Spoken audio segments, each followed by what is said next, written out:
¿Qué tal? ¿Cómo les va? Buen mediodía para ustedes. Sí, y fundamentalmente la prevención, ¿no? En los cuidados que tenemos que tener a la hora de poder ver algún panal de abejas que puede llegar a estar, pues, se podrá haber formado a lo mejor en algún árbol, como pasó en este caso puntual, en donde lamentablemente estamos dando esta noticia, o lo mejor lo tenemos en casa, tenemos que tener muchos cuidados, muchos recaudos, para no pasar por este tipo de situaciones. Pero vamos a tratar de diferenciar también, ¿no? No solamente a lo mejor se trata de abejas, también se trata de avispas, de estos panales que comúnmente se terminan formando en algunos sectores, en cualquier sector incluso, para poder prestarle muchísima atención y principalmente para las personas que a lo mejor pasan caminando por un lugar en particular muy cercano donde está formado este tipo de paneles. Bueno, cuestiones que tenemos que tener en cuenta, cuáles son los rasgos que muchas veces conocemos por parte de las abejas, cómo es el proceder, cómo es el procedimiento también para poder incluso actuar e intervenir en un panal de abejas que se puede llegar a formar. Bueno, todos estos temas y estas dudas que muchas veces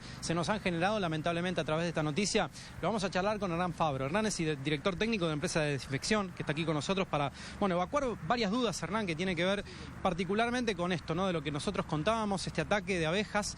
¿Cómo podemos empezar primero a poder describir las abejas? Particularmente en esto, ¿te atacan todo el tiempo las abejas? ¿Cuáles son las abejas que te atacan? En este caso, ¿cómo ha pasado? Buen día. Perfecto, buen día, buenos días para todos.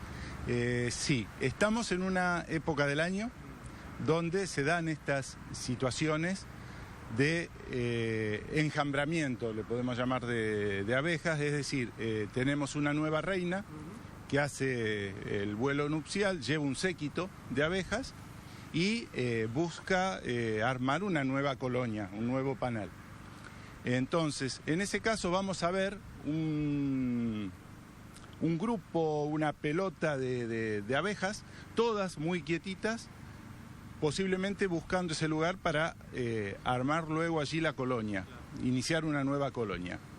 En ese estado se las ve prácticamente quietas, casi inofensivas. Incluso es posible que con el correr de las horas, si ese lugar no les resultó agradable, se retiran. Se terminó el problema. En esos casos, el control es o se hace una aplicación de insecticidas para eliminar ese enjambre, o bien, mucha gente, lo ideal sería no pasar por el lugar y saber que en esa situación no resultan tan agresivas, a menos que se las vaya a molestar. Diferente es el caso de una colonia de abejas ya establecida, un panal ya armado, donde ante cualquier situación de amenaza para esa colonia, vamos a tener dentro del grupo de abejas un grupo que se ocupa, digamos, abejas soldados que se ocupan de repeler esa amenaza a través de, obviamente, de picaduras. Esa situación se da tanto sea una colonia de abejas como de avispas. Es decir, van a salir a proteger, a cuidar, a repeler la amenaza. Esa amenaza puede ser una persona que se acerca, un niño o un animal. Entonces, el riesgo está en las cantidades de picaduras que vamos a recibir. Por lo general la avispa es más agresiva. La diferencia también está en que la avispa puede picar varias veces, mientras que la abeja te va a picar una sola vez, porque luego muere. Pero evidentemente una picadura de una abeja o de una avispa es muy diferente a lo que sea la picadura de 100, 50, 150 avispas o abejas, donde no le da la posibilidad al cuerpo de equilibrarse ante esa amenaza, entonces un shock anafiláctico, digamos, porque genera una reacción alérgica que no te da la posibilidad de restaurarlo. Entonces seguramente es lo que posiblemente le pasó a este señor, donde ante tantas picaduras no pudo su cuerpo revertir esa situación. ¿Qué es lo que transmite la abeja a la hora de picarte? ¿Cuál es el tipo de toxina que te da? Bien, vamos a aclarar que la abeja, ¿por qué te pica una sola vez en la vida? Cuando te inyecta el aguijón, ella sale volando y ese aguijón queda prendido en tu cuerpo y queda parte de su aparato digestivo, digamos, parte como de un intestino y la parte que que es la que segrega apitoxina, es una toxina. Entonces, generalmente, cuando queremos sacar ese aguijón, lo apretamos e inyectamos la apitoxina en nuestro cuerpo, ¿sí? Entonces, ante una picadura sola, lo ideal no sería apretar y quitarlo, tampoco lo ideal es colocar barro, es simplemente con un plástico, una tarjeta de crédito, por ejemplo, es deslizarlo hacia afuera para evitar que esa apitoxina termine de ser inyectada en nuestro organismo. Pero eso es en el caso de una picadura o dos. Ya cuando son muchas picaduras, no tenemos posibilidad de que nuestro cuerpo se estabilice. Para eso sí después es necesario la acción inmediata de un servicio de emergencias médicas, ¿no? Hernán, ¿qué tenemos que hacer cuando visoramos un panal de abejas o de avispas en este caso? Lo primero es no acercarse. Lo primero es no acercarse, no aplicar métodos caseros. Si es en vía pública, tratar de vallarlo, de señalizarlo, para que no sea tomada la cercanía de personas como una amenaza. Y cuando es vía pública, Dirección de Control de Vectores de la municipalidad. Si es a nivel privado, domiciliario, nos pueden llamar a cualquier empresa de control de plagas habilitada que tiene protocolos de intervención y puede hacer ese tratamiento.